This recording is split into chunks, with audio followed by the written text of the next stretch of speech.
Shall we begin? You are now listening to an altogether less fashionable variety of soccer podcast. Broadcasting live from the capital city of Columbus, Ohio. Welcome to ACES Radio. I got the new wings with the Zima flavor sauce. I've given this no thought whatsoever. Hashtag probably right in cock. They're in your face, they're a little different. I think it's super cool. I love them. Jamie, ignorant slut. Hold on to your butts. Now, here are your hosts. Not Morgan Hughes. Rest. John Zadar. And Darby Snarpus. Shitlords, edgelords, and bezlords. You're listening to another episode of ACES Radio, the only podcast that has just re-signed John Zadar to a multi-episode contract using podcast allocation money. Good afternoon. The lads are here at 3 o'clock on Thursday, not doing work things, because we're going to record some podcasting, because Brent's being a good civic citizen, and John has to go get those fat stacks of cash later tonight. So, lads, gentlemen, how are things? John, what's new in your world? What's gone on since last we spoke? Well, I have started my new job, so that'll be nice. Tonight's soft opening, so I'll be heading out to work that here once we're done. And tomorrow's the grand opening, and I'll be there throughout the whole weekend, every evening from 4 till close, which right now, because of COVID, is 10 o'clock. So if anybody wants to stop in and check out a new brewery, go ahead and swing on through. Get some saucy beer. Yeah, you can literally swing on through, because there are a bunch of seats that are actually swings in there, which is very interesting. Nice. And kind of fun. So yeah, stop on in. It's on 3rd and Michigan, right on the corner there. Can't miss it. Big kind of teal-colored building. So, but other than that, nothing else really going on with me. How did Brent, I want to know, get involved with being a poll worker when the rest of us were told, no thank you? Well, you see, John, they have to have an equal number of Republicans to Democrats, or independents, as the case may be. And they have a surplus of Democratic volunteers, so all of you people that told them that you're Democrats would not be able to work. I, as an independent, am kind of needed to balance it out a little bit. I feel like it's probably a stretch too far to say you are needed, but... Yeah, this really sounds like an equal opportunity hiring kind of situation. They're like, we need more bucket-based people to work the polls, and there's only one in Columbus, so therefore it's you. Well, there's a couple of things factually wrong there. First of all, yes, needed. You have to have a balance, and they need people to work. So necessary. The second thing is the Columbus part of that. You're the only bucket-based person in Ohio. Right, got it. The Bucket Party has very limited membership, okay? That's true. It's basically the Libertarian Party, except with buckets. I love it. Anyway. I love it. Yeah. As I mentioned earlier, I was out raking some leaves today, like a true old. I got out there. Despite not having any trees in my yard, I have all of my neighbors' leaves. So I got to sweep all that shit out to the road, which I will probably be doing again in another week when more leaves fall.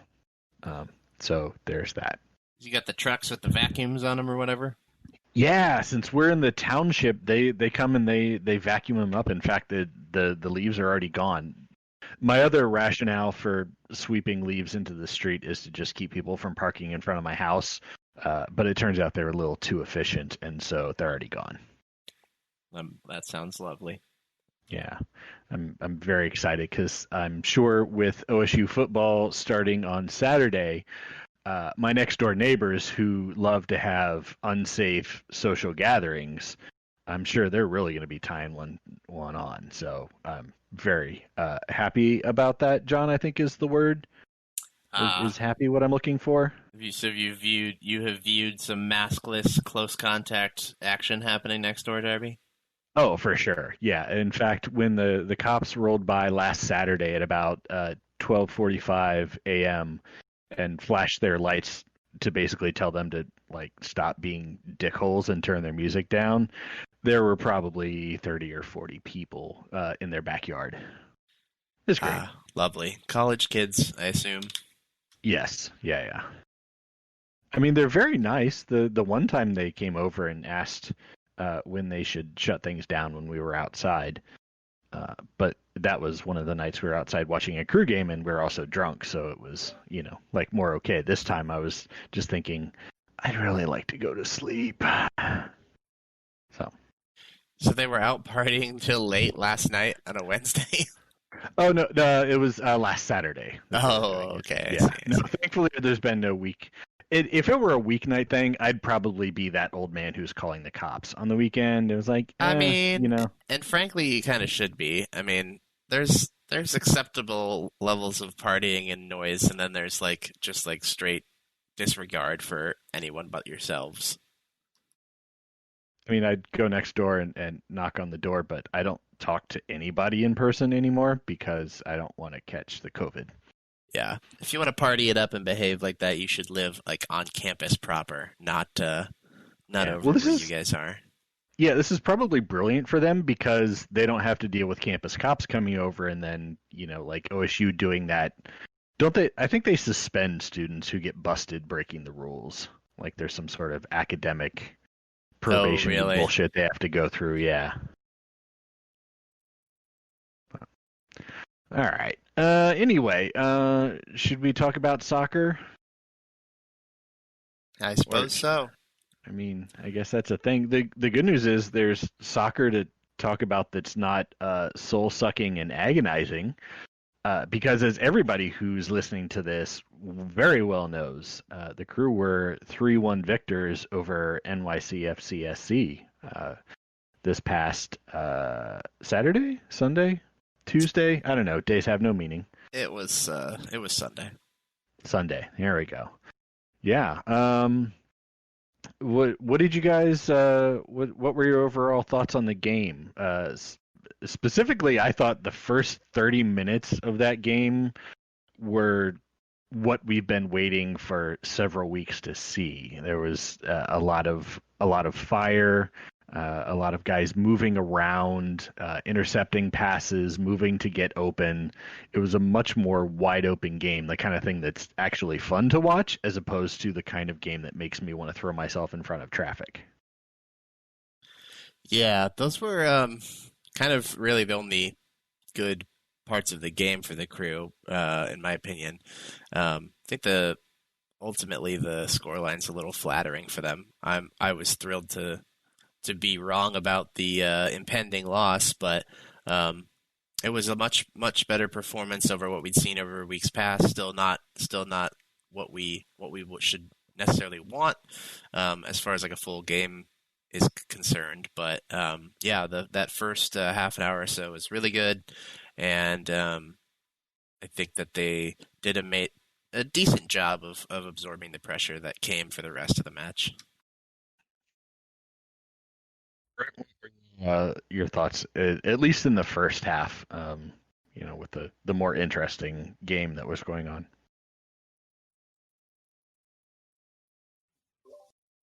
All right, I'm having a little trouble hearing again, but I'm going to assume that was directed at me since John already talked. Yes. You pop that bucket off, Brent. It'll make it a lot easier to hear. Not having a problem actually hearing your voice whenever the sound comes through. Just more technical difficulties. So if you could avoid yelling again, it would be greatly appreciated. Thanks, Dreps. Sorry, Brent. No, the first 30 minutes were really fun to watch. I think, like you said, it was what we've been waiting for a month now, maybe a little bit more. I want to avoid statements like I think Caleb Porter said it was probably the best 30 minutes of soccer that, they've played since he's taken over the team. I struggle with statements like that because I think they suffer from recency bias a little bit too much. I don't know. I think if you look back, there are probably some better examples of what he wants to do and how this team can play. But no, it was a really good first 30 minutes for sure. I feel like if his argument is this is the best 30 minutes the team has played since he's been coach, why is it taking this fucking long to see that good of soccer? Yeah. But Caleb Porter says dumb shit, and we all know that. So we'll just take that with a grain of salt. That is such a weird thing to admit. Yeah. I think that this was our best half of soccer since I've been coach, which has now been over a full year, and it was without the 2 expensive designated players that I specifically sought out. Not a great admission. Right. I mean, I do feel like individually, most of the players played better than they have. I thought the whole Derek Etienne was just wrecking things on the right side. Basically the one move that pretty much worked every time was awful picking up the ball and then just hitting a long ball on the ground and letting Etienne run onto it. That was a super dangerous combination the whole time. It was good to see that he could actually make a pass on the ground. That was nice. Yeah, for sure. I mean, this was one of his better opportunities to, realize that he doesn't just have to hit a ball high and watch it go sailing over the entire offense. Zardes was constantly working. I thought Boateng actually was playing really well. He didn't get showcased as much, but he actually turns out I thought he was really good playing defensively. It seemed like he's very good with his positioning on the ball. There were a couple of times where he had nothing to work with, and he would draw a free kick or get a throw in or something. He had one fantastic breakaway, and then I think also one sort of late run that worked really well. So it's nice because we haven't seen much of anything coming from the wings, it seems, in the past several weeks. Yeah, it was a good change of pace there. Not necessarily the guys you would expect to be contributing so strongly, given their place in the depth, but reassuring to see, and maybe a good thing for people like Mokhtar and Diaz to witness and realize, oh shit, maybe my status isn't as secure as I maybe thought it was. Yeah, for sure. If your concept is constantly pressing the starters with your depth to ensure the highest level of play, this was a statement from guys who aren't starting that you can't just rest on your laurels. I will say once we got past that first 30 minutes, that next 15 minutes was just brutal and painful to watch as the team put a low block and a bunker down that made Cincinnati look like attractive attacking soccer. There were times where you saw 5 and sometimes 6 guys essentially in a back line as both of the wingers would drop back in line with everybody else, and I hate watching that kind of thing. Especially if you're up, 1-0 in a home game and you've been so effective in that first 30 minutes. I don't really understand why they went away from that approach. I know you can't sustain that level of activity for a whole 90 minutes, but they just completely locked it down after that first 30 minutes going into halftime. And they didn't give up any goals, but they also didn't create anything noteworthy either. Yeah, that's not really what I want to see from my team when we're winning a game at home. I will say that the crew had a couple really good other opportunities in that first part of the match that they didn't manage to put away. So I am a little disappointed that we didn't go into halftime, with a bigger margin. But I will also say that even though no one's really discussing it because it went in our favor this time, I do think that the refs made the wrong call, and I think that Arturo was offside on his goal, which obviously helped to shape how the game played out from that point on. Okay. There was, I forget who pointed it out, but don't quote me on this because I don't fully know the offside rule. But somebody explained it that because the ball had deflected off of a defender first, that the offside was like not a call that could be made at that point. You as a soccerman, can you explain that a little clearer, or is that incorrect? I don't know how the exact interpretation is supposed to be. If he were standing back there and someone on the other team made a pass that went to him, or went astray and he was able to recover it, then yeah.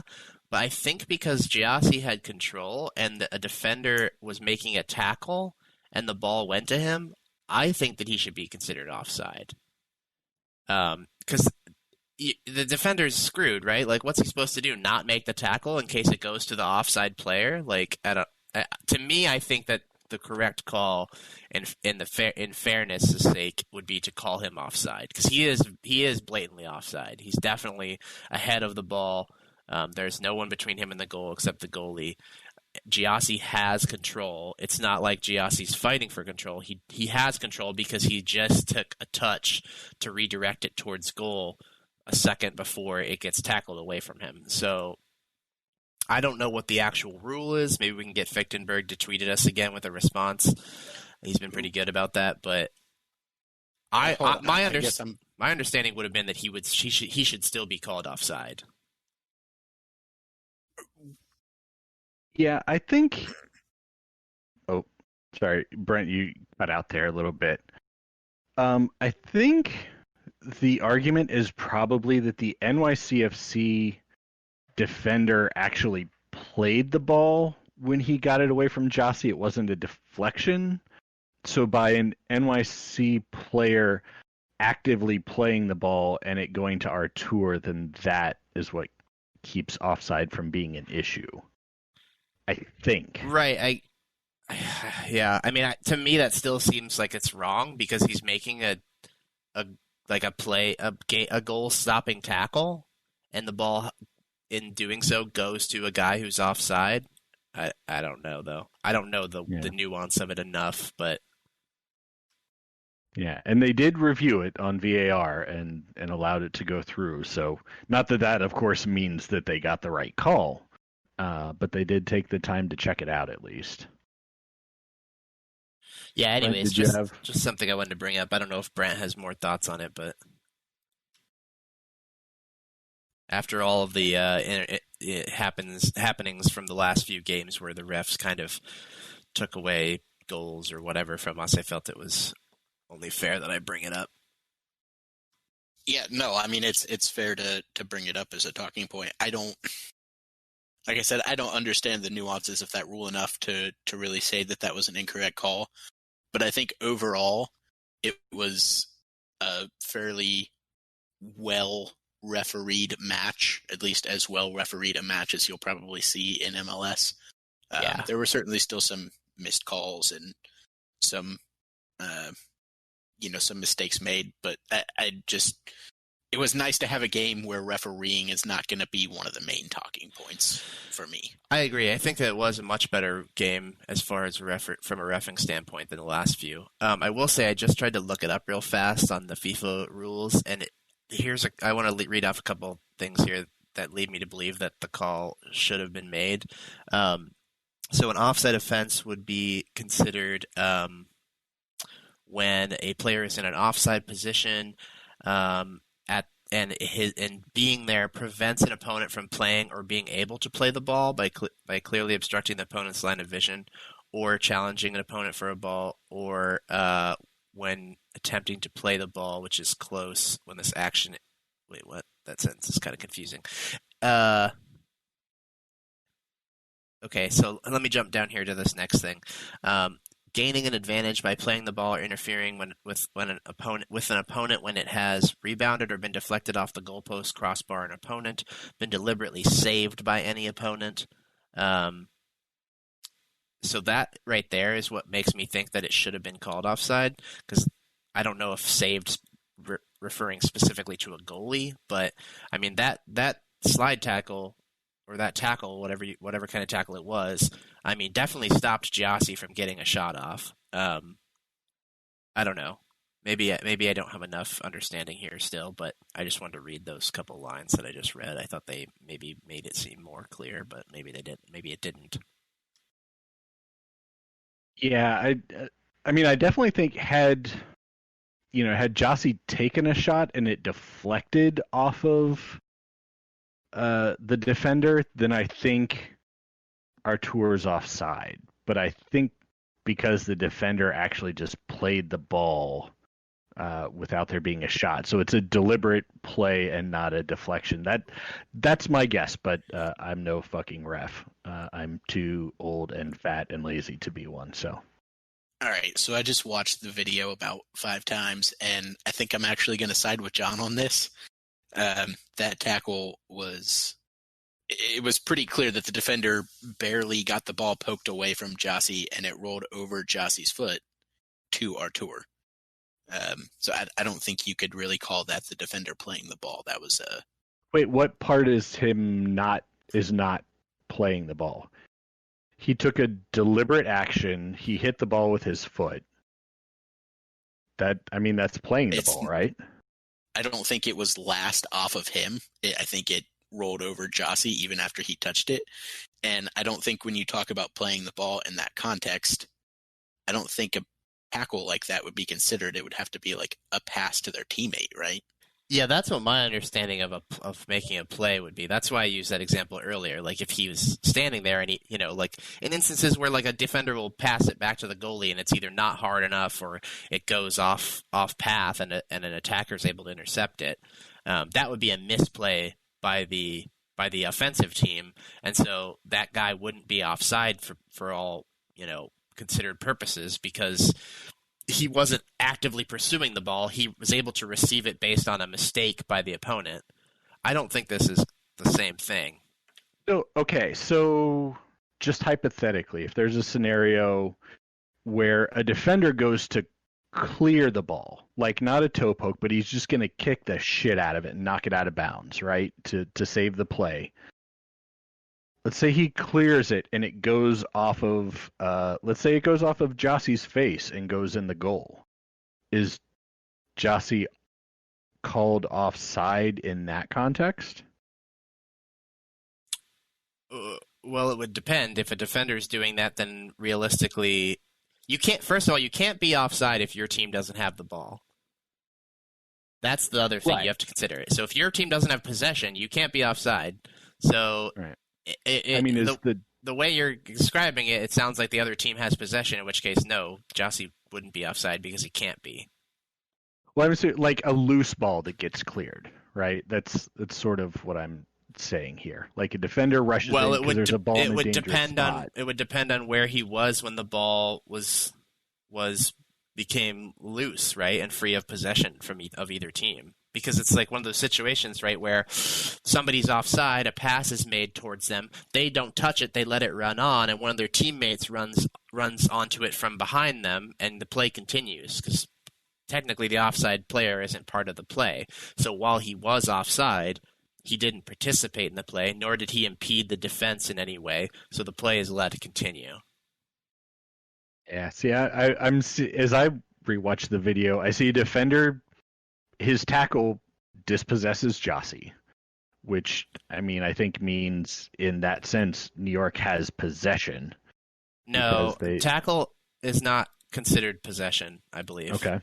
So possession would have to be a controlled touch. So, and at the time that the tackle is instigated, Crew has possession, which makes Artur offside because he's ahead of the ball, and there are not two defenders between him and the goal.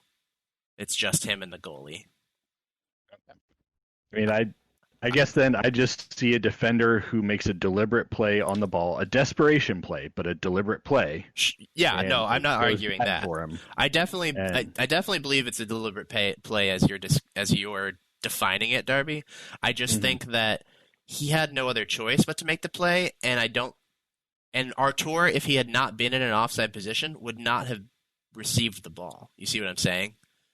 So him being offside while his team had possession gave him a direct advantage, which just so happened to result in a goal because of the way that the tackle sent the ball.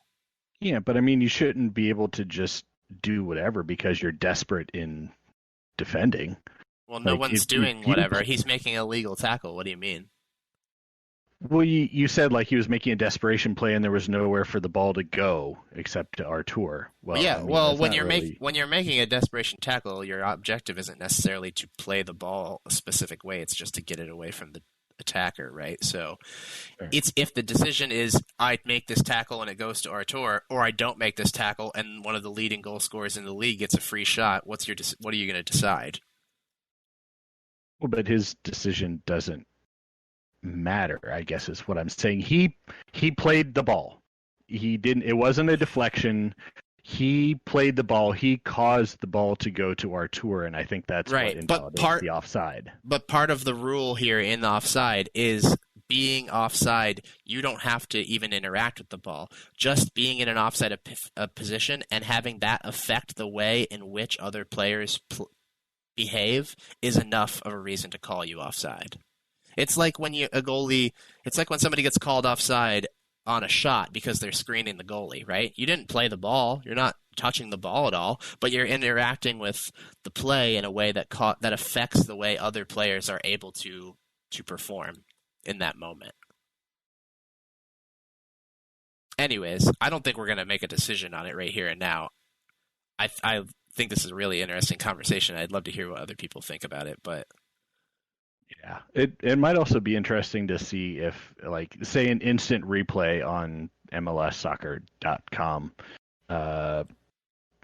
picks this one up, or if Pro picks it up at some point and does a video on their Twitter account or something, because it would be interesting to hear the analysis. And this is one of those times that it would be nice for for when they do VAR, for maybe a ref to give an actual explanation of their thought process in this. Yeah, I think this is a really interesting case. I'd love to. I didn't even think about that. Maybe I'll try to send it over to the MLS guys and see if they'll feature it on their show. Yeah. All right. Well, other than that goal, what else do you want to talk about this game? You can talk about the midfield. You want to talk about Pedro getting injured and Caleb Porter making him stay on the field for no apparent reason for 5 minutes. Yeah, I don't know what that was about. He was pretty obviously hurt. So yes, one of the times he was actually injured, he was made to stay on the field for some reason. Yeah. I don't know. I'll be curious to see how badly he is hurt. I don't know if there's been any reports on that. I know we've gotten a bit of an update on some other injuries, but I don't remember seeing or hearing anything about Santos. Did you guys? I know I haven't. I have not. I have not seen any conversations about injuries since that game, because it would also be nice to know the status of the other people who are going to be presumably out for another week or two, according to Caleb Porter. Brent, have you heard anything? We have some info on those guys. Actually, yeah. Which we can get into later, but yeah, no. There was a quote from Caleb Porter right after the game about the status of Pedro Santos. I don't remember what it was, and quite honestly, I'm not going to take his post-game comment about the status of an injured player very seriously, because we've seen how often it's been, yeah, he's all right, it's not too bad, and then he's out for 3 months. So who knows? Yeah, that's what sucks about the position we're in now, isn't it? We basically have to just disregard the coach's comments on injuries because we don't know what's trustworthy and what's not. Yeah, but the league lets him do it, so I guess we'll just sit here wondering for another week, which is great as fans and podcasters. Yeah, I will say that there's an update from Myers on Artur, who got hit pretty hard at the end of that game, and he's apparently been feeling fine and hasn't been limited in training at all this week, so that's good. All right. Yeah, so I don't know about you. I did put in an Artur and Morris talking point in the notes for this week because I do think they both had really good games. It was very gratifying to see the crew actually not be terrified of the midfield. Those guys were kind of all over the place, making big tackles, taking the ball away from NYCFC with some regularity. It just felt like, as I watched that, I was like, I actually think there are probably a half dozen teams in the league for which Morris would probably start right now. He's still clearly the third option on this roster once Nagby gets healthy. But the way he's played recently and in that game against NYCFC, I think he could definitely start for a number of MLS teams, and it was gratifying to see. He seems like he's playing smart. He's playing hard. He still has some rookie mistakes. Like sometimes he's ball watching a bit or just reacting a step late. The NYCFC goal is probably on him because the guy he was marking was the one who made a good run and beat him to get that shot in. But still, overall, I think he played really solid, and obviously Artur was just a wrecking ball in the game. Yeah, it's good to see. It's kind of a bit of what I was alluding to when I was curious about his absence up until a few weeks ago. I mean, we know he's a great player. He had been touted and praised up until in the leading up to his signing by us. So it was curious to me that he was so far down the depth chart, and now we're finally getting to see what he can do. And I still now even now I understand less why he was not getting playing time. I mean, Berhalter I thought did fine. I didn't think he did well. I think Morris has without question performed better than Berhalter had been. I think he's probably been performing better than Alashe had been. So I think he has cemented himself into the third place spot, like you said, and which is kind of where I anticipated him being going into the season. Yeah, I agree. He's been a revelation, and obviously you were the number one predictor boy of the trajectory of Aiden Morris's career here. Being the only person ever. I don't know if you know this. I listen to a lot of Massive Report. I listen to a lot of podcasts for Columbus. I listen to a lot of all those other podcasts. And you were the only one talking about Aiden Morris. So nobody saw it coming, Darby. Nobody but me. Nobody. They should all be awarding you man balls this week. I'll let you know if they go ahead and do that. I will be checking the mail daily for the man balls. Yeah. Brent, can you talk about why this stupid team that plays in Yankee Stadium also plays like a bunch of dicks? I feel like in both of the most recent games against NYCFC, they're just fouling all over the place. There's no finesse. It's just let's have dirty tackles. Let's do shady shit, and then let's yell at the ref whenever we get the whistle blown against us for anything. Can you tell us why all teams that play in Yankee Stadium are a bunch of crybaby bitches? Back to you. Well, there's only one soccer team that plays in Yankee Stadium. I said all teams. Yeah, there's only one soccer team. All teams. Yeah, the one soccer team. We got it. Thank you.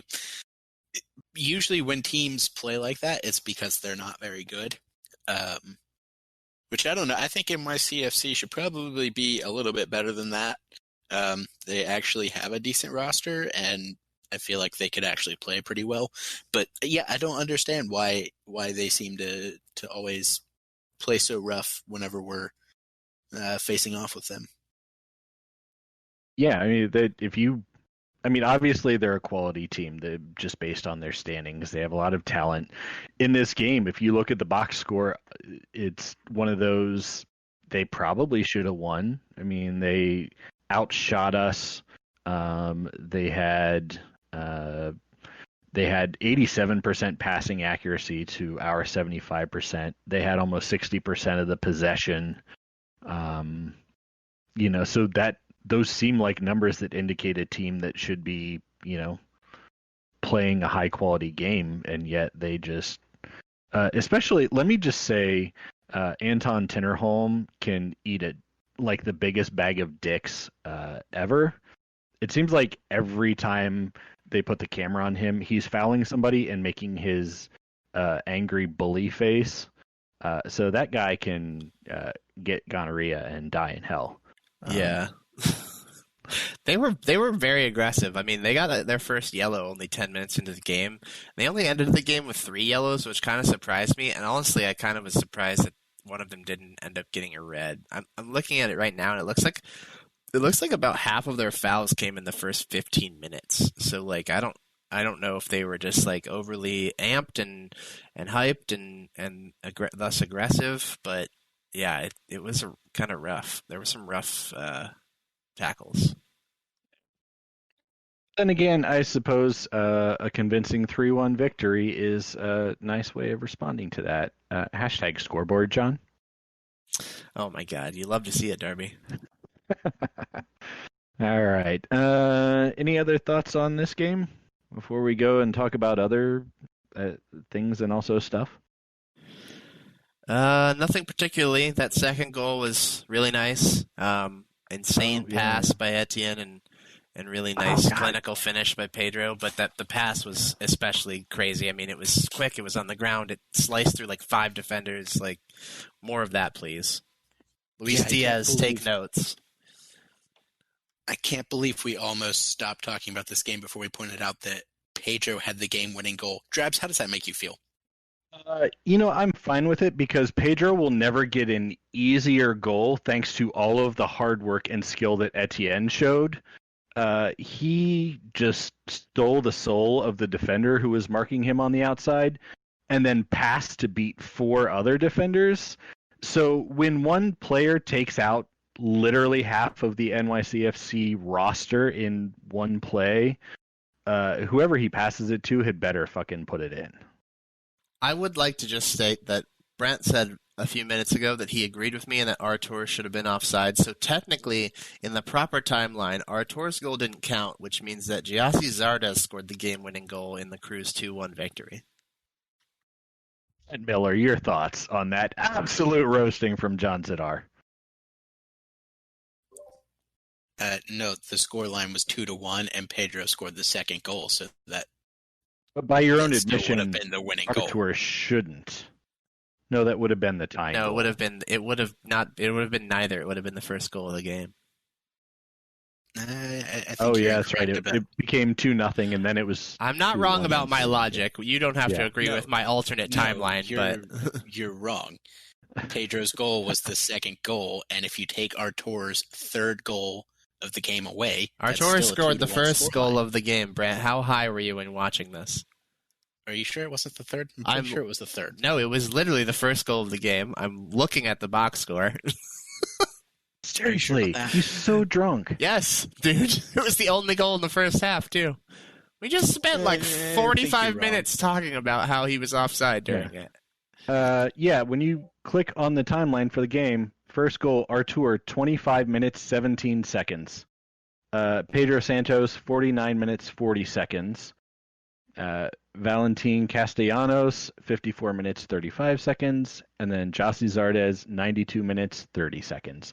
Brent Miller, when are you going to delete your account? Never. My account annoys you too much to be deleted. We'll go ahead and have it deleted for you. Don't worry. Yeah, that's fine. Yeah, no, that play was really fantastic.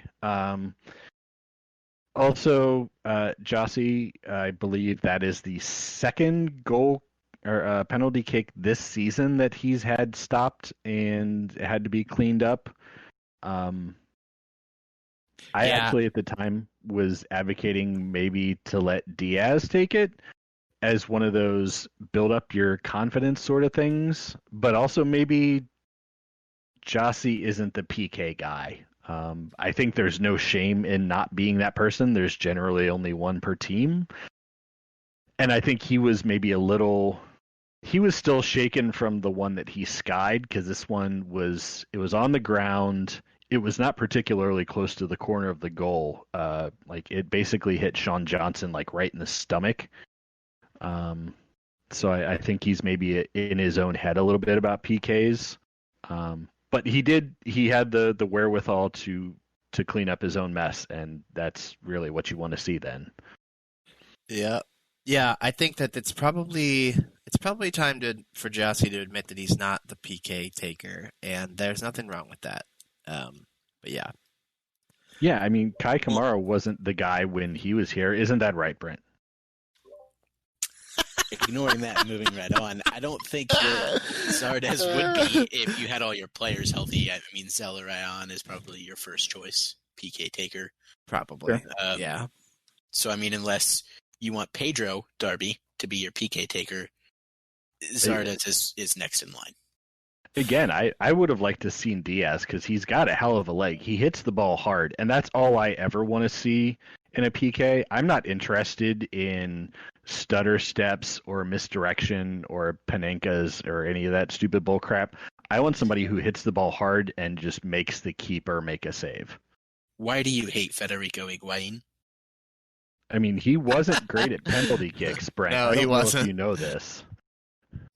I'm aware, but he had a particularly magnificent PK that went right down the middle against Atlanta to help us move on in the playoffs, which helped propel us to save the crew, which ultimately just means that you hate the crew. Why do you hate the crew, Drabs? John, have you deleted Brent's account yet? I've been thinking about it. I will say, after we did praise Pedro for that really nice goal, which it was a very nice goal, he was pretty invisible for most of this game, I thought. He didn't do a lot of passing. His distribution map is pretty sparse, and over half of it are missed passes.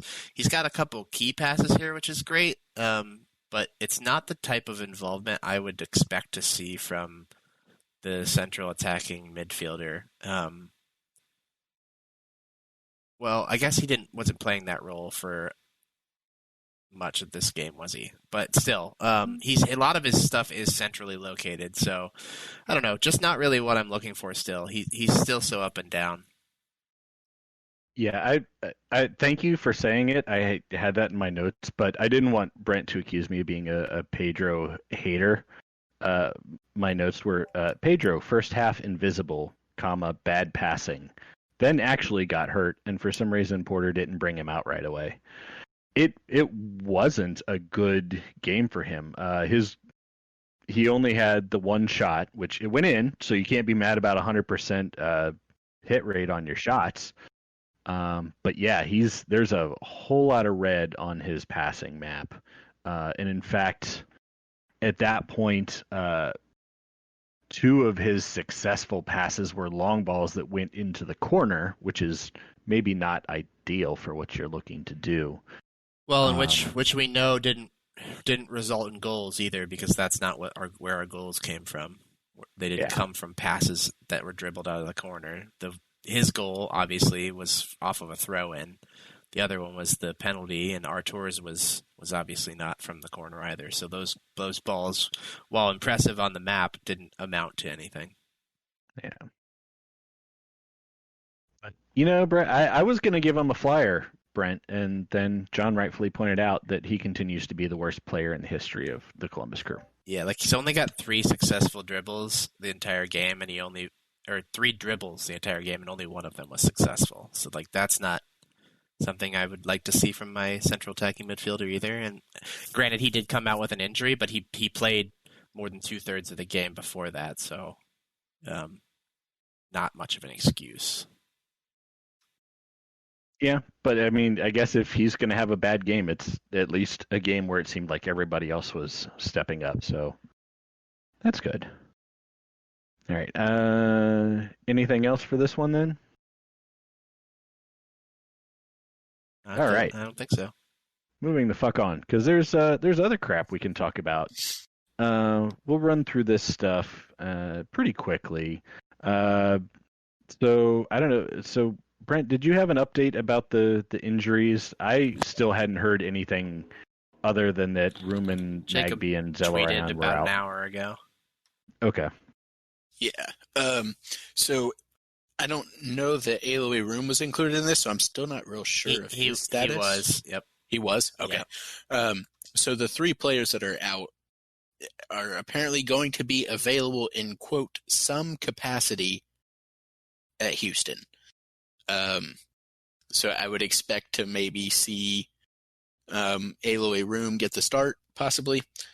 And then, I don't know, Nagbe and Celerion, it sounds like they might be, 60th minute subs to get some time, or maybe, start and play the first 60 and then get pulled.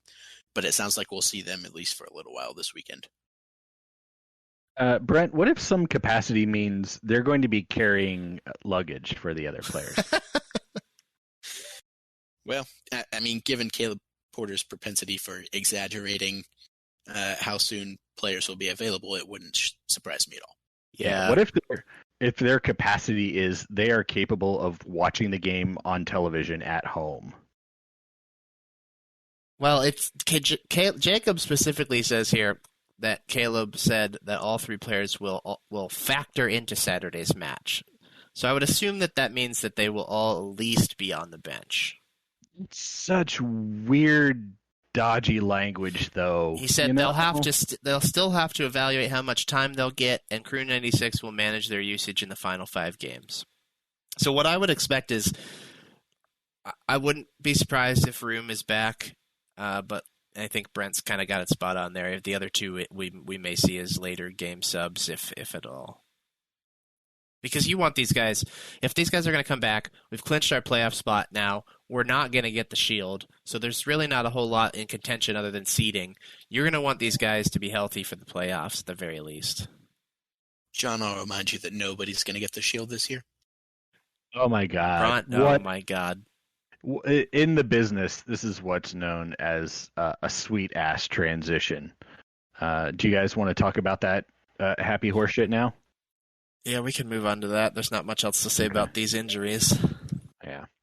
All right. Yeah. So for anybody not in the know, there has been hashtag Shield debacle going on this week as apparently a handful of tryhards had decided for the entire world that there was going to be no supporter shield awarded this year, and instead they were going to do some sort of corny ass, like, I don't know, tour of all stadiums in 2021 or some kind of bullshit.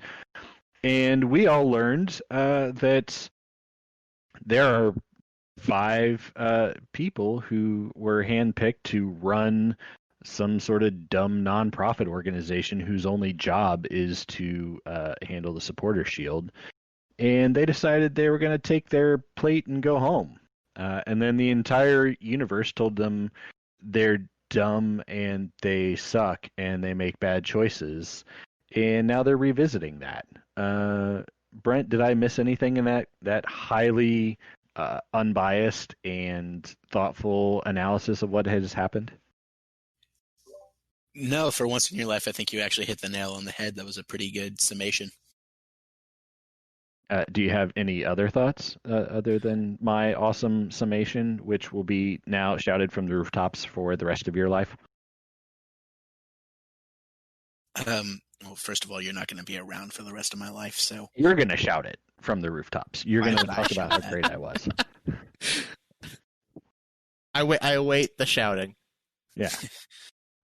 I mean, there's not much to add to that other than your one fucking job was to protect the supporter shield and the integrity of the supporter shield, and now you've put it into a position where Major League Soccer is considering handing out their own trophy instead.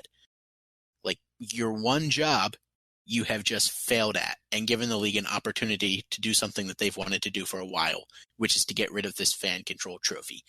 Why the hell would you make this decision and not tell anybody about it until it's already too late? It seems a little sketchy to me. That it seems like there might be a little something more going on, but I don't know. John, you hate supporter culture, and you've been on the inside of all of the worst decisions in soccer over the past 10 years or so. What are your thoughts? Well, as the guy who's been in the room for the shuttering of Chivas and the pulling of the trigger to move the crew and things like that, I can say that this ranks up there with the other bad decisions I've been a part of. American Outlaws taking over in 2013. Right, yeah. I mean, I've got a laundry list of really negative achievements that I like to tout, and this is top 3. No, but seriously, I'd never heard of this organization or any of the people on the board of it. I didn't even know it existed. I thought that the ISC, which is like the actual supporters group, higher level governing body that the Nordec has membership to, CSU has membership to, Timbers Army has membership to, etc. Was who was in charge of and controlled the Shield. It never was something that occurred to me that it could have been possibly in the hands of anyone other than those people, and I'm not really sure how or why that ended up being the case. And from seeing how things are playing out and getting some info from people who are involved in the discussions now, after the fact, as things are trying to be resolved and remedied, these 5 people or whoever else is also in charge of and managing this stuff is just they come across as wildly incompetent and horrendously out of touch with the spirit and the mission of the Supporters Shield. Just to think that you could silently make the decision to just take away a trophy that represents literally the entirety of MLS fandom without even consulting with the supporter group leadership is just insanely narcissistic. Yeah, and while this group is not ISC, it's not entirely removed from ISC. The president and vice president of the Supporters Shield Foundation are ISC leadership members. I'm not sure about the other 3 because I was too lazy to keep Googling. But this is one of those where MLS and US soccer are independent allegedly, and yet the same people are essentially running both elements at the same time. So this really strikes me as, ISC leadership essentially not putting it out there. I know it's a different group, but if it's the same people, it's not really that much of a different group. And yeah, the arguments they put up were weak and thoughtless. The timing is suspect. Waiting this long in the season to have this kind of conversation. Well, even now, I think that there is the supposed solution that they're moving forward with is to hold some sort of full vote, which frankly seems like it's inherently flawed from the start, because not that anyone is going to do this, but the possibility is there that people who are representatives of supporters groups for teams that are not in the contention for the Shield may allow that to influence how they vote, right? If I'm not going to win the Shield, then maybe it's in my best favor maybe it's in my interest to say, fuck my rival team that is going to win the Shield. What's to stop Montreal and Vancouver from voting, no, we don't want to award this trophy this year because Toronto is currently leading the race for it, that just seems insane as well. Yeah, why put something to a vote that literally nobody wanted to even consider in the first place? If you're you're the only person who has this idea, and then everybody tells you it's dumb, then you're like, well, let's put it to a vote. Well, no, let's just not do it because you're the only one who thinks this way, and fuck you. I mean, it seems like the obvious solution is to say, we were wrong, our bad, never mind. We're not going to do this dumb thing we talked about doing. Not, we're going to put it to a vote as to whether we do this dumb thing that nobody wants. Which, also, like they said that they wanted to have the vote finalized and to be able to publish or share the results by noon Pacific time today. That deadline's come and gone, and still haven't heard anything. So, I know they said that they weren't going to do anything until every MLS club that has membership took their vote or cast their vote, whatever. But your deadline's come and gone, and you haven't said anything. Yeah, I mean, and also we don't know, like, is this a majority vote? What are the rules of this vote? Are you going to share the results of the vote with everybody? Right. What's to say that they don't just then we've collected the votes and the votes are in our favor and we're going to still not award the trophy. They also wouldn't commit to strictly following the vote. They said that they would follow the spirit of the vote. What is that? What's that even mean? What's that even mean? I don't know. I don't know. Wouldn't the spirit of the vote, the only way I could see that being defined is that the spirit of the vote is what gets the most votes.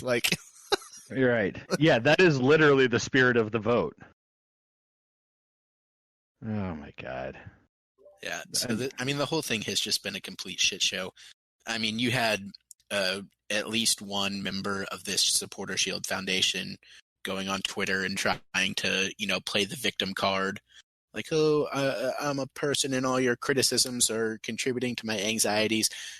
Not to dismiss mental health, but you made a stupid decision and you're getting called out for it, and now you're trying to tell people to stop criticizing your decision by hiding behind mental health.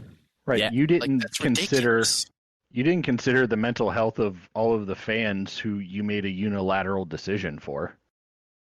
Yeah, I did think it was interesting and funny that they had started using the tweet function where only people you tag can reply. Yeah. They immediately started using that so people could stop ratioing them. God. I mean, it's garbage, and I guess we'll see at some point what they decide to do here. Hopefully they make the right call and shut the fuck up and go away forever. I will say on behalf of Nordeca and crew leadership that they are doing everything that they can in their power behind the scenes to fight for this to be resolved in the way that it should be. Yeah, I did see they put out a public tweet, and I guess probably the equivalent of a press release with a statement. So that I did appreciate that myself. Yeah, interestingly, I think the only consistent group of people I have seen support the decision to not award the shield have been Red Bull fans. Yeah. That's interesting. The president of the SSF, by the way, is a Red Bull supporter, in case you were wondering. Not that it has any bearing upon the story. Well, it's interesting. The whole concept is interesting too, Ray, because theoretically, these people don't even have the shield. So, LAFC should have it, right? Because they won it last year. So, in all reality, their decision is kind of irrelevant because LAFC's fans could very easily then just at the end of the season take the shield and present it to Toronto's fans or whoever wins it, there's nothing stopping that, assuming that they do still have the shield itself. That's true. In a related but unrelated note, the SSF, I think it was probably them, maybe the ISC, also announced that they wouldn't be handing out the wooden spoon. If they hand out the supporter shield, should they hand out the wooden spoon? The Anthony Precourt Memorial wooden spoon. I was unaware that was even a real thing, and I don't care about it. Yeah, I thought that was just a joke. I didn't know that was an actual thing either. And I'm pretty sure it's a real thing. Even if it is, I still was a don't care picture. about it. I don't. So I don't give a shit what happens to that thing. Yeah, there's a Twitter account, Wooden Spoon MLS. Oh well, and if you have a it Twitter does have a account, picture. as we all know, that makes It's you real legit. and legitimate. Yeah, for sure.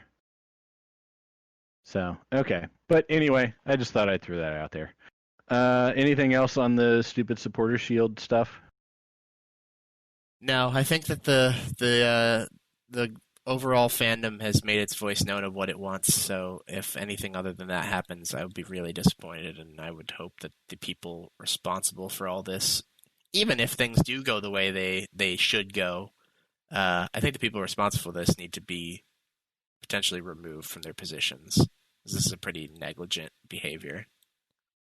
Yeah, the entire foundation seems unnecessary and superfluous, and it should go away. Yeah. All right. Let's talk about some other crew news that's come up this week. We do have a rescheduled date for the Orlando City game, and once again, John Zidar, you, among all people in all of the world, correctly predicted when the game was going to be rescheduled to. Thank you, Darby. I am one of the biggest and best predictor game boys around, and it's an honor to accept these additional 15 points. No, that's not how any of this works. You get no points, and may God have mercy on yourself. I saw someone on Twitter tweeting about how I should get additional 15 points, and I am happy to accept. You tweeted that. I'm going to go ahead and say you do not get the 15 points, but I'm pretty sure I saw Darby say the same thing on Twitter, that you do get that. I do get them. Yeah, okay. No. Agreed. So I'm going to be the one to stand here and to say that we're going to do this correctly, and you don't get the 15 points. And I'm very disappointed that Darby would try to sneak around the system like that. I think that if Darby said it, which I know that he did, and you have confirmed it, that's 2 versus 1, and so I should get the 15. So I'm going to go ahead and I'm going to edit John, see, this is my not points down here. Let me just go ahead and 75. Okay, great. There are rules in Moving place, and I'm the insisting fuck that on. we follow these rules. They have both been muted. This is the John Zidar show now. Please bask in my glory. I have that Bront, much like in his score predictions, came to the right conclusion accidentally. He was wrong in what I said, but he's right in his overall point that you do not get 15 points. And furthermore, how dare you? No. I was right on both counts. I am right to deny John these 15 points. And also, the entire world saw you try to sneak him 15 more points. Twitter literally has the receipts of what I said. I think what we can all agree on here, though, is that regardless of whether or not I get 15 points, Darby definitely loses 15. And so we're just going to go ahead and change that to 35. Yes. John, it's exactly right about that. I hate everything about this podcast. It's the literal goddamn worst. All right, moving on. Yeah, that was the only option. I think there's a couple other games that are getting rescheduled for that date too. It's the only day that like 4 games fits. Yeah, so. Yeah. All right. Yeah. Also, not long after that, the crew are going to be playing a playoff game because they did with that. I think the victory itself against NYCFC may have done it, or maybe the Toronto was dependent on the it was dependent on the Atlanta-Toronto game. Yeah. So either way, the crew clinched a playoff spot. They're officially in. They're the 3rd team in the East to join the playoffs. If you're a season ticket member, you probably already got at least 2 emails about ticket pre-sales. Don't buy them. I'm not going. I'm still holding by my as Franklin County and Ohio in general continue to fucking skyrocket with COVID. Congratulations, Ohio, on breaking your own record yet again for the 8th time in the last 9 days or so. Good fucking job. Yeah, I'm still not at a place where I'm going to the stadium. But if you're into that kind of thing, I guess you can buy tickets or whatever. Part of me honestly wonders, like, at some point, as much of a sad, spineless sack of shit as DeWine is, at some point we've got to, like, take this seriously and shut things down again, right? It's obviously the only way we're going to get things under control. At which point, crew games then won't happen. What do you guys think about that? Like, he'll close it down just in time for Columbus to host MLS Cup, I believe. I don't even care if we host MLS Cup at that point because I'm not going to be able to attend. Yeah. Okay, that's actually a great question. Would you make an exception and attend that? Nope. As much as it would kill me, no. I'm not going to bend on my belief that it's unsafe just because it's a really big fucking game. And it would be one of the regrets of my life to not be in attendance to a Columbus-hosted MLS Cup, but I'm still not going. Brent, you'll probably be across the country by then, but if you were here, would you go? I want to say that I would be as principled as you and not go to that, but I don't know that I would pass on that. To sneak away by myself in a corner and be far away from people, just to sit in the stadium and watch an MLS Cup, I don't know that I would pass on that. I mean, that's fair. There would be 1,500 people who would be there with you. What about you, John? Oh, man, I don't know. I've been so tight, for the most part, about following the rules and, being safe and smart and considerate towards the situation. That would be just so hard to pass up, man. Oh, for sure. I mean, it's a hard... I hope it's a hard decision for everybody. But there's not an objectively right answer. I don't think that I would, simply because not simply because, but for a large part because I know, and I think that I know that most of my friends would be in the same boat as me, and I think, frankly, it would be more fun to watch it on TV or projector or whatever, somewhere where I can be with friends, than alone at the stadium seeing it in person. Yeah, I think that would be kind of the deciding factor for me as well. If I had the opportunity to be at some sort of outdoor, socially distanced watch party with people that I actually like, then I might be able to avoid actually going to the stadium. I would much rather, I think, almost as much as I love watching soccer in person, I think every day of the week almost, I would much rather watch it in Darby's backyard or Shrek's parking lot than alone at the stadium. So, yeah. Yeah, I guess the nice thing about it being so late in the year is that, it'll probably be dark when the game is actually on so that everybody out there can project. And, I mean, I'd be sitting outside in fucking 30-degree weather to watch the game in the stadium, so I can sit outside in 30-degree weather in my backyard to watch the game too. Yeah, and have a fire pit and cheap beverages, and it's honestly a much better experience. Other than the lack of live soccer, it's a much better experience. Yeah. That's what the flares are for, though. That's why people try to get those into the stadium.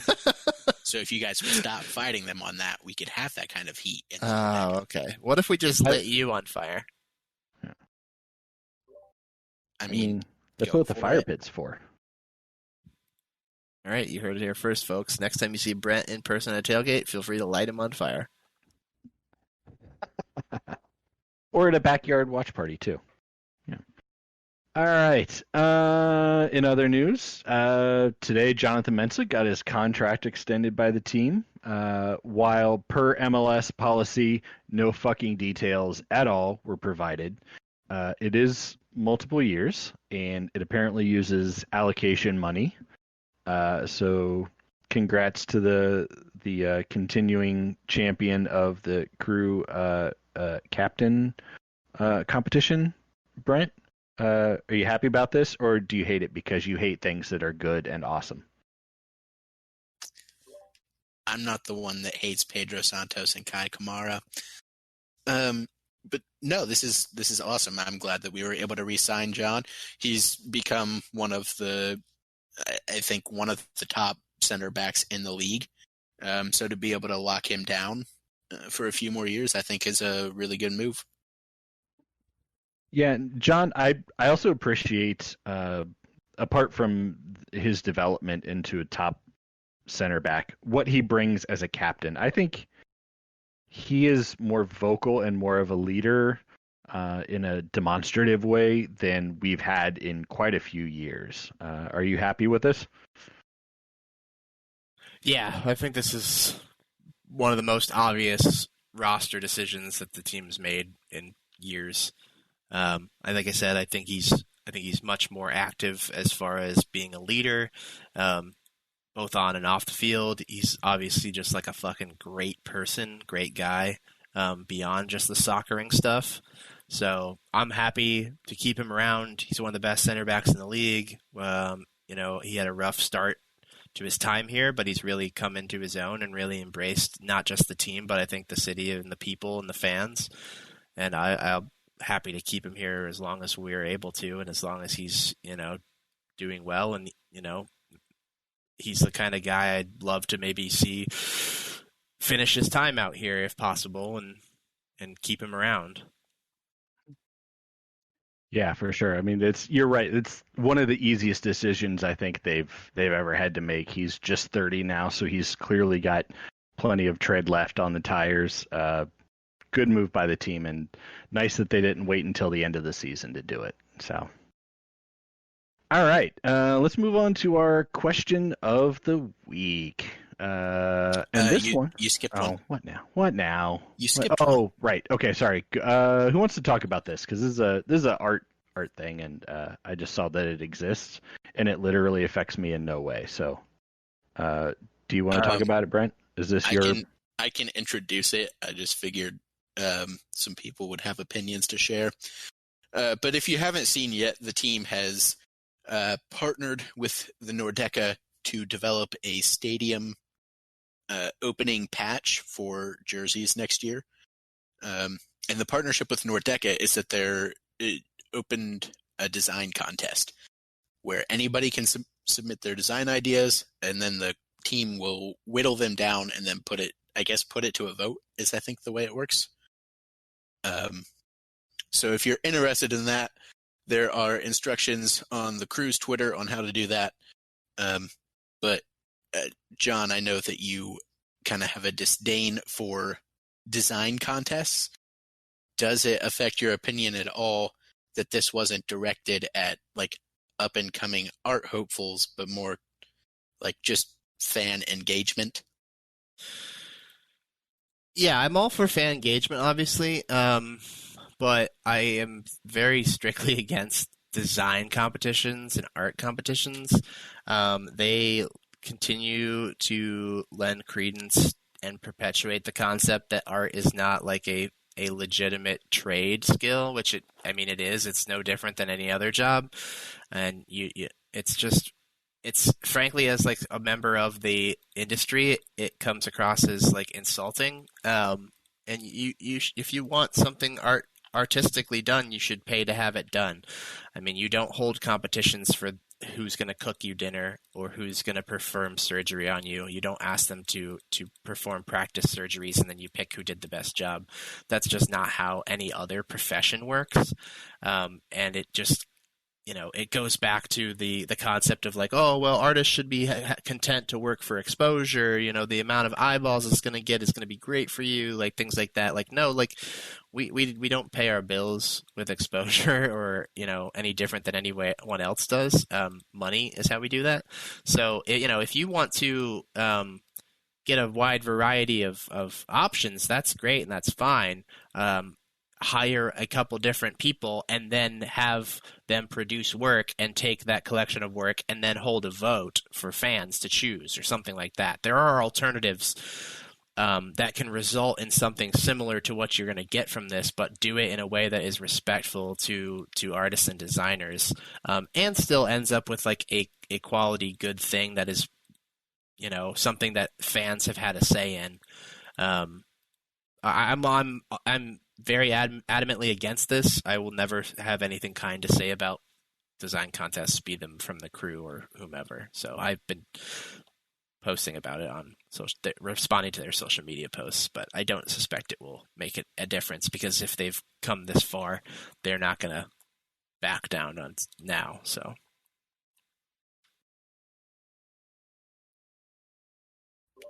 Drabs, you have anything to add? No, I mean this. I'm not an art boy. I will not be a Nordeca season ticket holder. Um, I've seen from the Save the Crew jersey that any patch you designed to iron onto a jersey is inevitably going to fall off after about 3 washings anyway. So I guess it's cool that the team is trying to do something different to engage fans, but as somebody who's not in the target audience that they're aiming at, I don't really give a shit.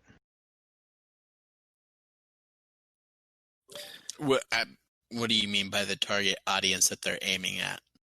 This patch is only for Nordeca ticket members. I will not be a Nordeca ticket member, so... Is that? I don't think that's accurate. Yeah, it's true. The patch is only being given to season ticket members with seats in the Nordeck at the new stadium. So it's okay. Not even I guess like I misunderstood that then. Yeah, it's not even like a full season ticket member benefit. Like if you're not in the Nordeck, you will not receive one of these. They are offering to affix the patches, which I assume if you took your jersey and they would do it for you. But again, like Darby says, this is 100% going to be an iron-on, and those are not horrendously reliable. Even when professionally applied, which is how we did it with the SDC jersey, iron-on patches just are not long-lasting. So that's why they don't do it for the actual jersey logos and stuff. Those are sewn on. So. All right, so to sum up, patch, good idea. Maybe get it in a different way. Yeah, I mean, I think there's a lot wrong with the way they're doing it now, even if I didn't have any qualms with it. I mean, there is no like description on here about like how what the rights are. Obviously, assumedly, the rights will be completely owned by the crew. So you're foregoing your rights, but it doesn't say that anywhere here, so you don't know that. Just other things like that are wrong with this, despite like the core of it being a rotten idea. Like there are other issues with the way that they've rolled this out. So yeah, I did notice that like there were 0 terms or conditions. Yeah. Associated with this. So I mean, there was no deadline, there was no explanation of how the contest worked. So there was a lot that could have been improved on. Yeah. I mean, it says fans being able to vote online for one of those designs beginning Monday, November 30th, and then the winner of the contest is announced December 7th. But that doesn't, like you said, there's no deadline. Like, does that mean you can submit designs up until the 29th at midnight? Like what? Like when's the cutoff? Like when does voting end? Does it end December 6th at midnight? Like it's a single page of like a sub-site of the stadium website, and it's just there's not a lot of details. It's very weird. Very it seems very half-baked.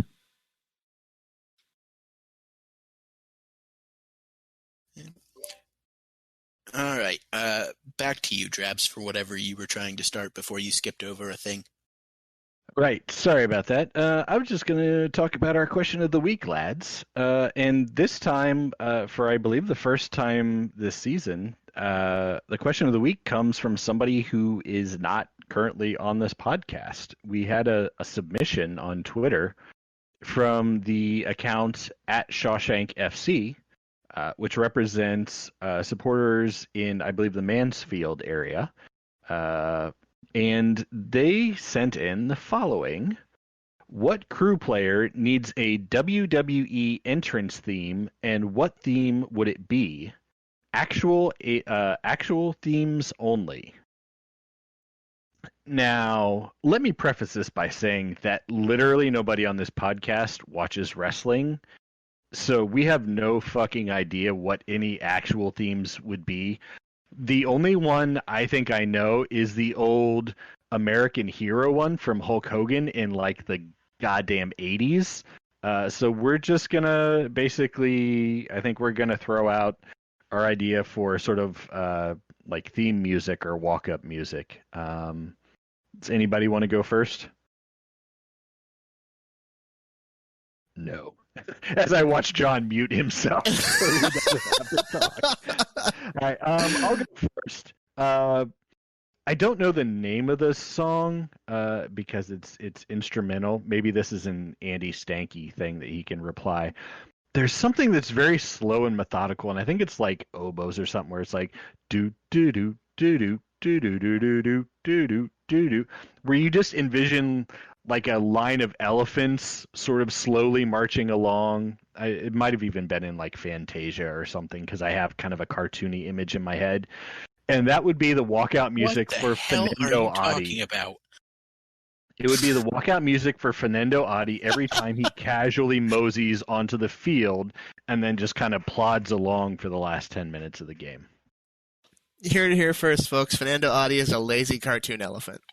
Right. I dig it. I dig it. Okay. All right.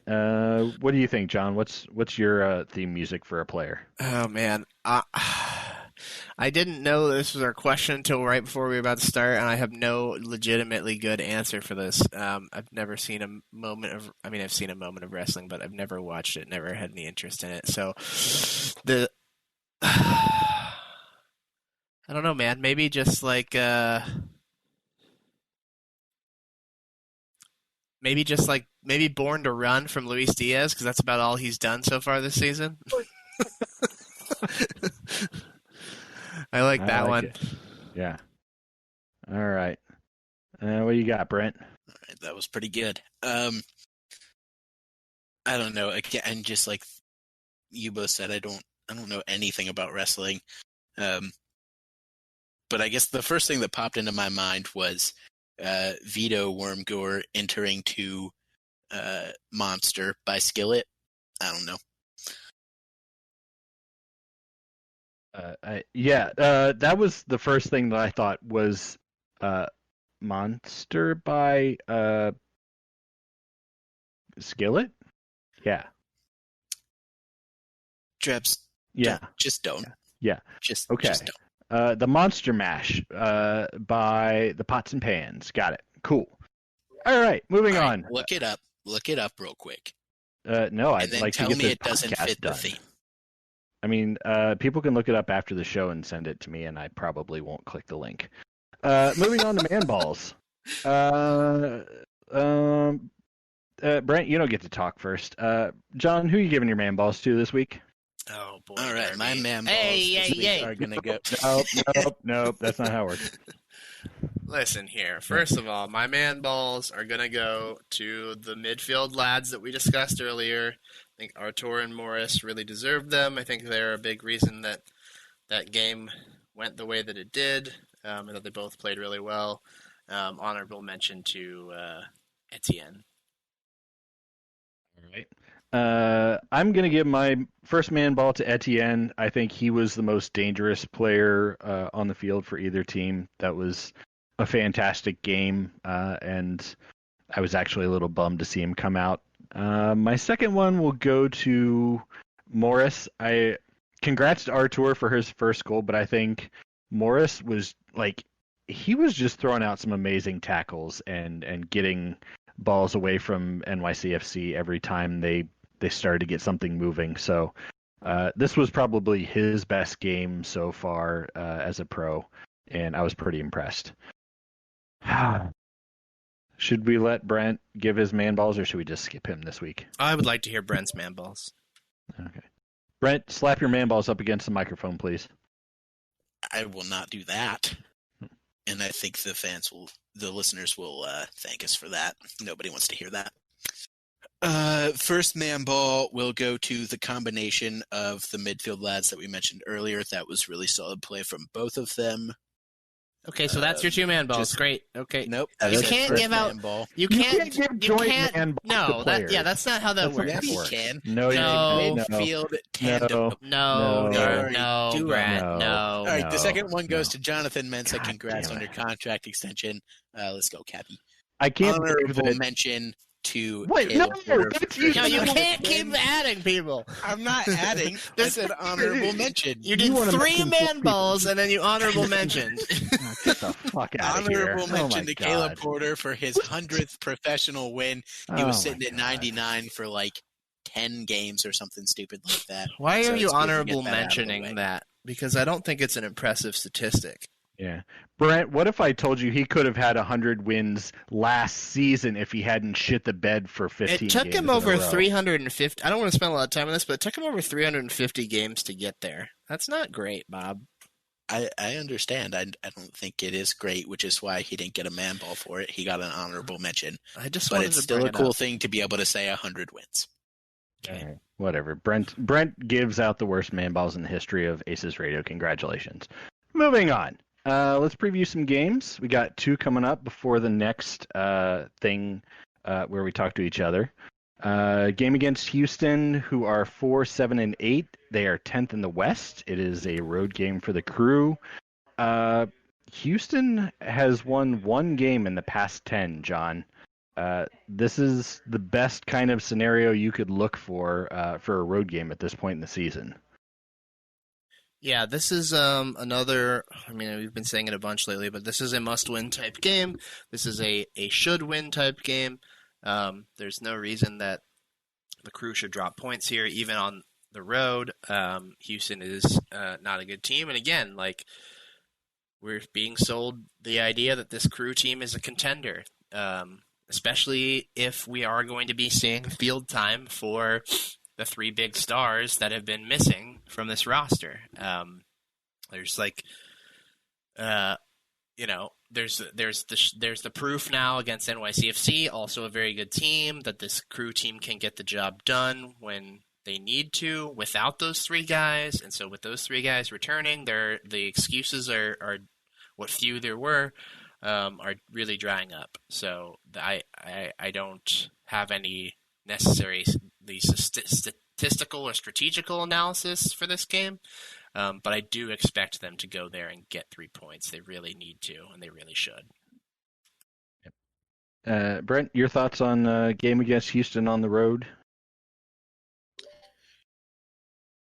Yeah, I think John pretty much covered it.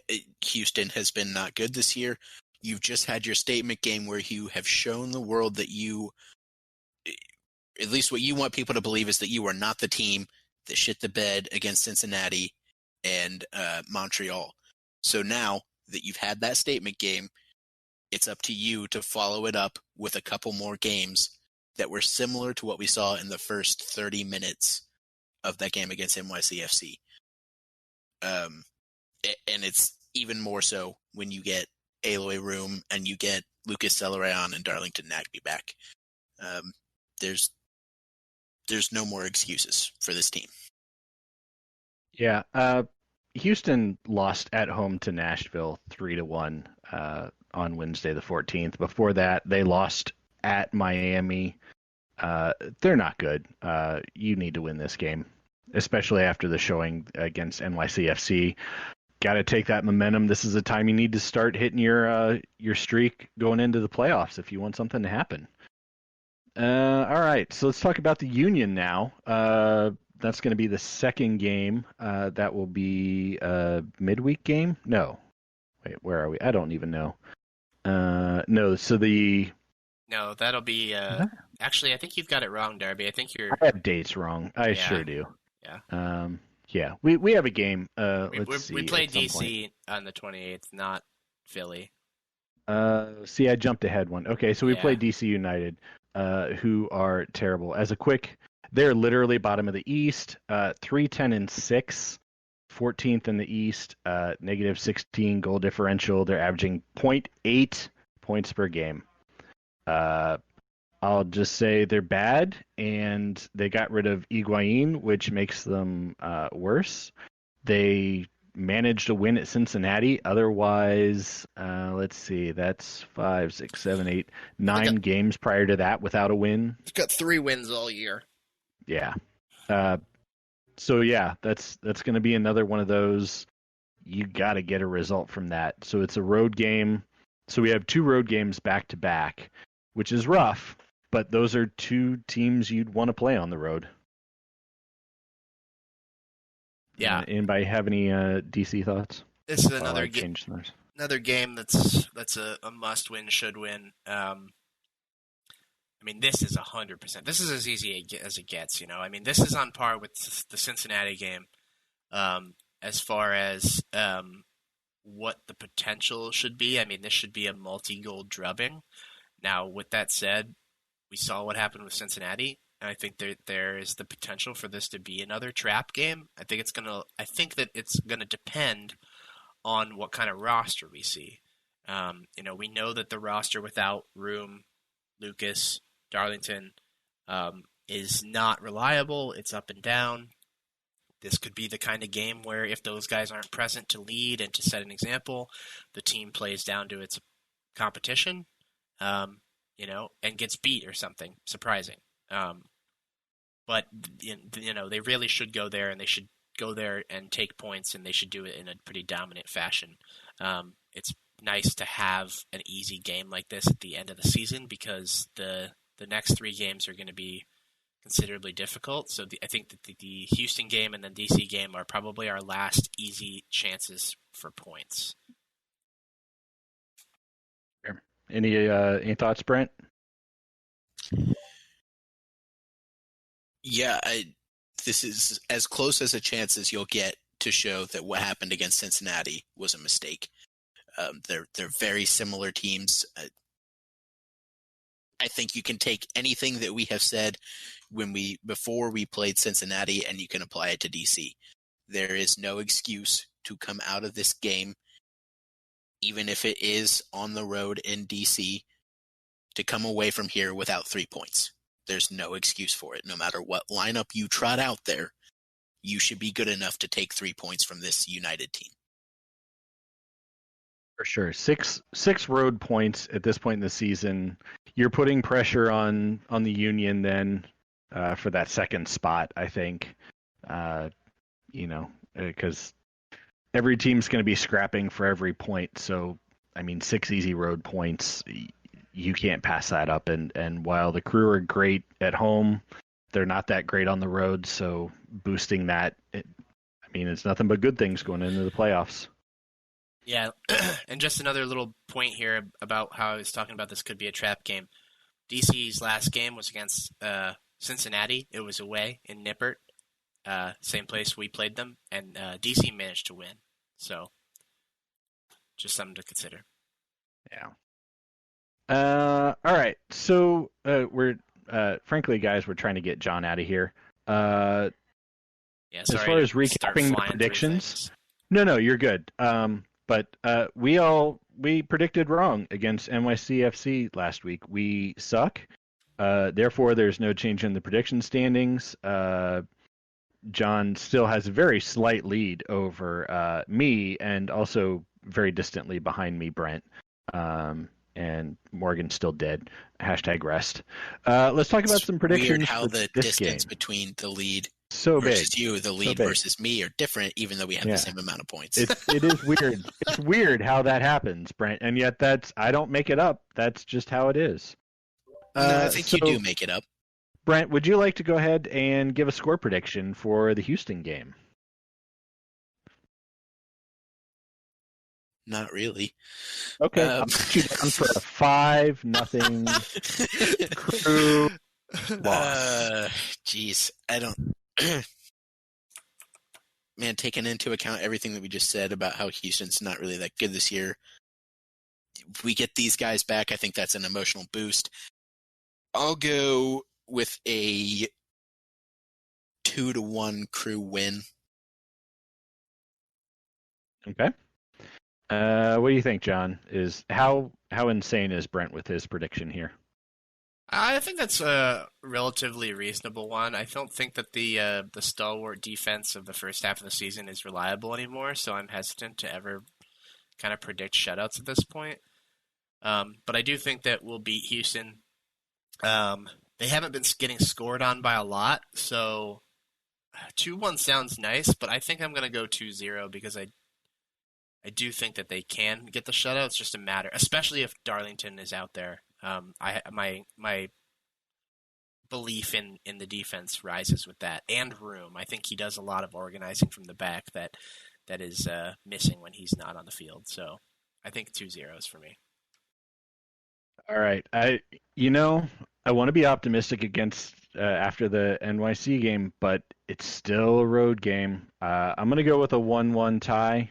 I think even with new guys, with the injured guys back, it's going to take some time to get them back up to speed and get that chemistry back. So I think a 1-1 result isn't the worst thing you get out of this game. And Houston has not been shut out since September 23rd. So even though they suck, they managed to score.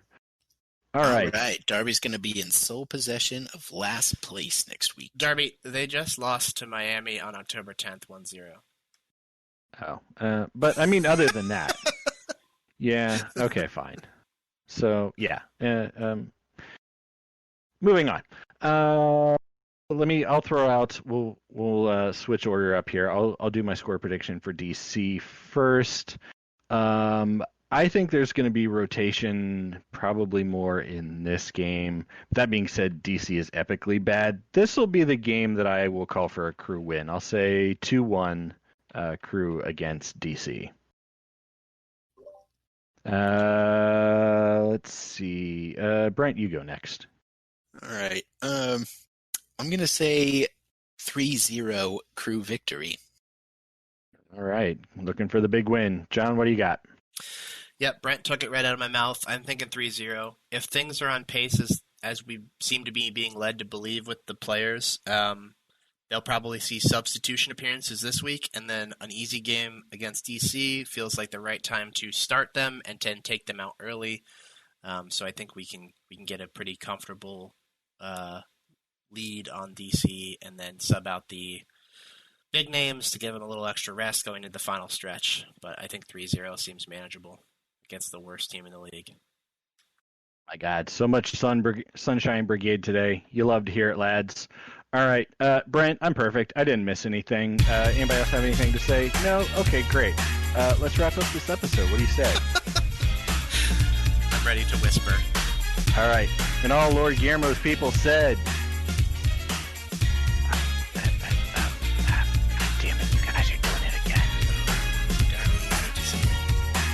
Brent even muted his microphone. Brent's just not even here. Didn't he do this last week? He just vanished? Probably.